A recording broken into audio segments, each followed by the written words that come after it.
People tend to complicate the process. However, if you want to pass the exam on your first try, all you have to do is simply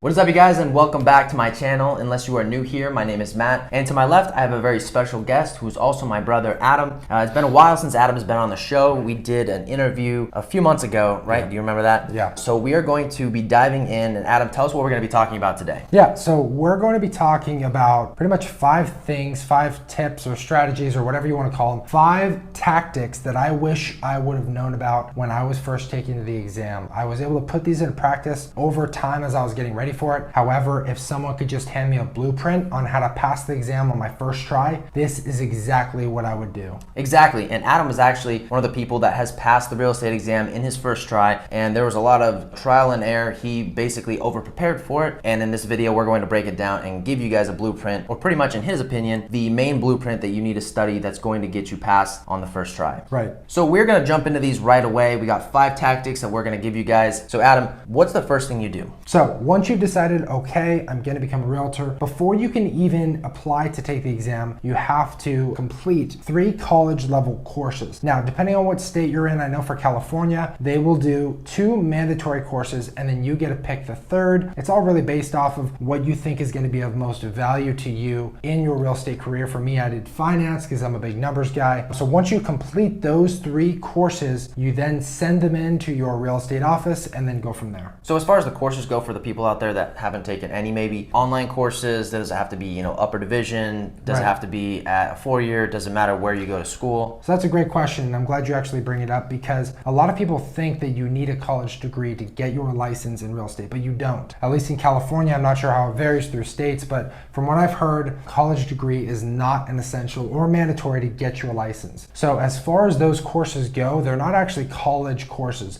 They're college level courses, so you can take them in college, or you can go to your state website. For us, it's DRE.CA.GOV, and then you can go in, research real estate license. It will show you the credentials you need, and then from there you can pick your classes. So you don't need a degree, you simply go to the website, you sign up there, and then you take the courses from the website. Awesome. Yeah, seems easy enough, right? Yeah. All right, so you want to become a real estate agent, you make that decision, you complete those 3 mandatory courses. What is the next step in the process, right? Step number 2. So step 2 is one of the most important steps here in the process, and that is picking the software that you're going to go with. You can take classes on, how to pass the exam in person, but if you're like me, you like things a little bit faster, more efficient, working from home, and that's why I would highly recommend an online software. Now, I went with Prep Agent. It's a phenomenal software, and the beauty in Prep Agent is the fact that they can simplify things so much. For instance, we're going to be dealing with massive definitions and different scenarios and taxes and mortgages. It can get extremely confusing, and the beauty in Prep Agent, it takes a very complicated scenario and it breaks it down into almost like kindergarten learning,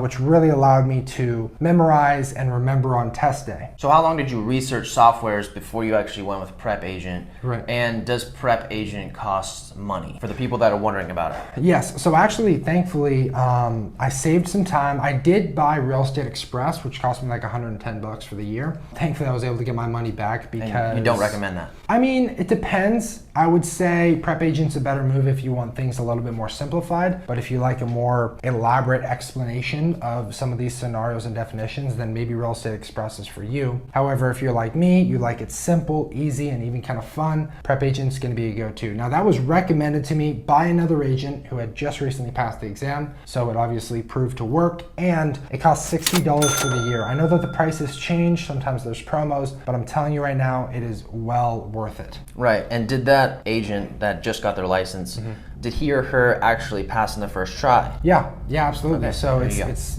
my friend Geronimo Zuniga. He studies hard, and I know that him and I both talked about Prep Agent, and we both believe it was a big factor in our success in passing the exam on that first attempt. Awesome. Okay, so we've got some softwares out there. You figure out whether, you do some research, you want to do Prep Agent, you want to do, one of these other ones. Right. Let's figure out the next step in the process. So you have the software, you figured it out. So next, let's talk about how to study. Now that you have the materials and the software, how do you study for this? So that is another big part of this, right? Because you can have all the tools that you need. However, if you don't know how to use them properly, it's going to be a lot harder on yourself. So as far as how to study, I went off of pretty much learning from a guy named Jim Quick. He's extremely big on how to learn faster and better. And his rule is the 20-minute rule. So they say that after 20 minutes of focusing, your brain has a hard time staying locked, and even a 2 or 3 minute break can make a huge difference. So what I would do every night, I'd set a timer for 20 minutes. I would do flashcards for 20 minutes. Then I'd walk around, take a 3-minute break. I remember because I was there in the apartment with you. Yeah, exactly. And I would hear the timer go off, and then you would be yeah,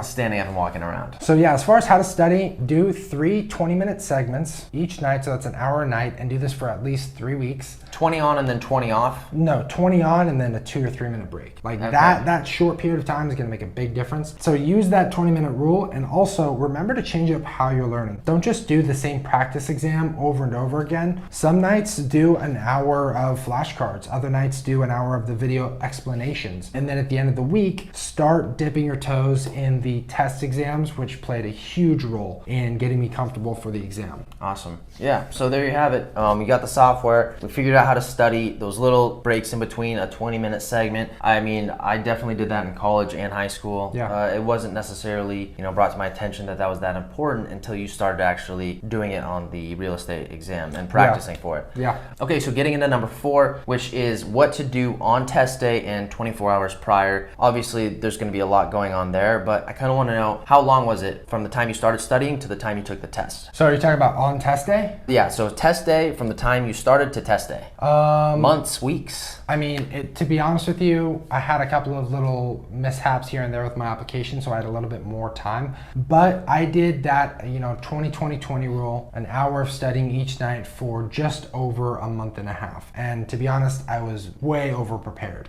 It was a breeze. So if you guys are crunching for 2 weeks or 3 weeks, you're still going to do just fine. Good. Okay, that way they're not going to be overwhelmed if they feel like they want to take it.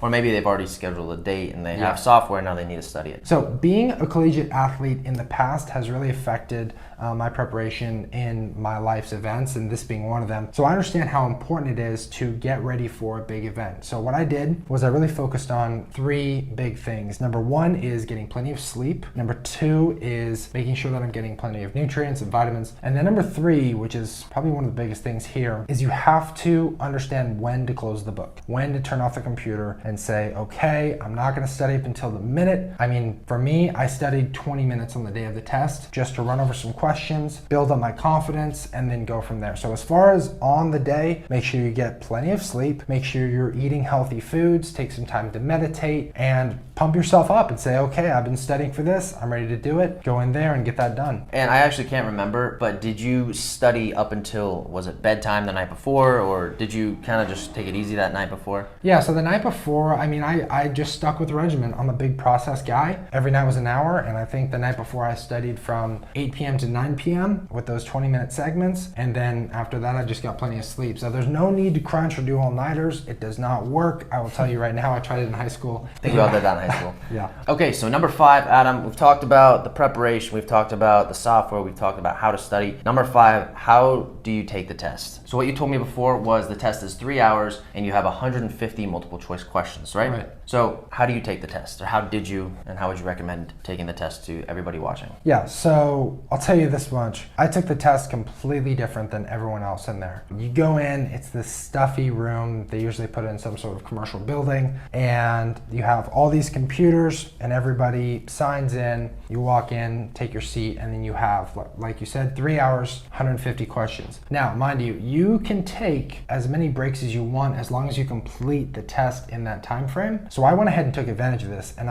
instead of doing the 20-minute rule, I did the 25 question rule. So there's 150 questions, so I went through, and every time I'd complete 25 questions, even if I felt great, I'd stand up, walk out, go get a drink of water, and it's funny because I kept on taking breaks, but I felt very confident. And even though I took so many breaks after every 25 questions. I was actually the third person to finish out of 60. Wow. So that just goes to show you don't need to cram, you don't need to lock in. All you have to do is study and prepare properly. So on the test day, you can stick to the process, handle those first 25 or 30 questions, take your break, and then come right back to it. And doing that alone will help you pass the exam. How many other people decided to take breaks like you? I didn't see a single person take a break.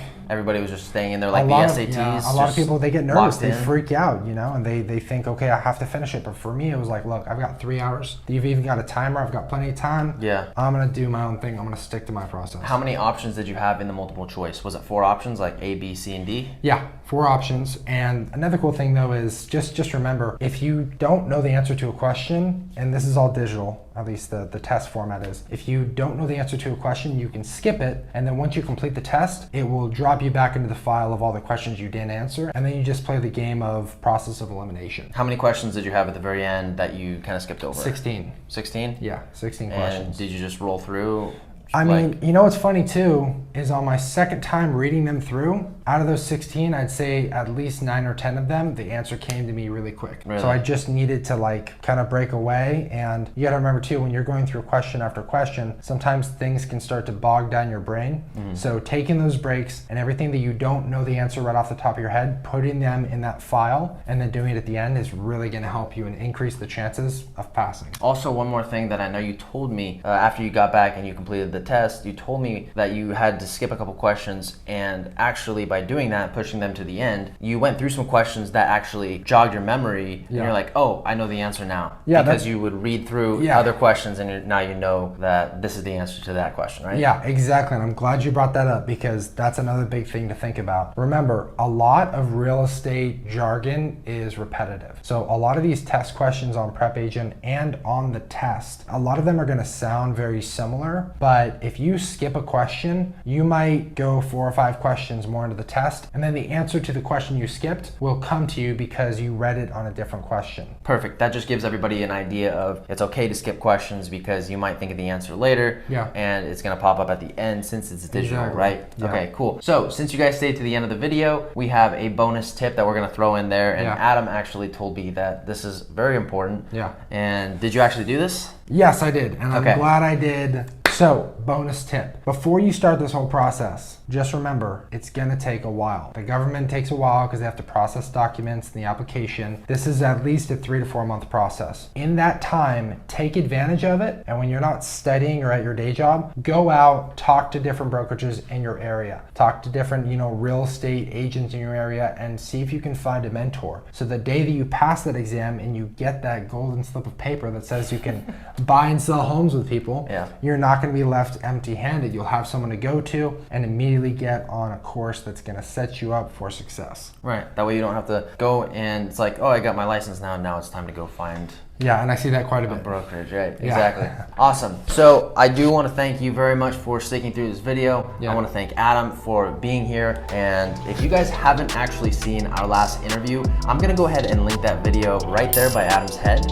And if you guys haven't already subscribed, hit that right here. Thank you guys so much for watching. I'll see you over there.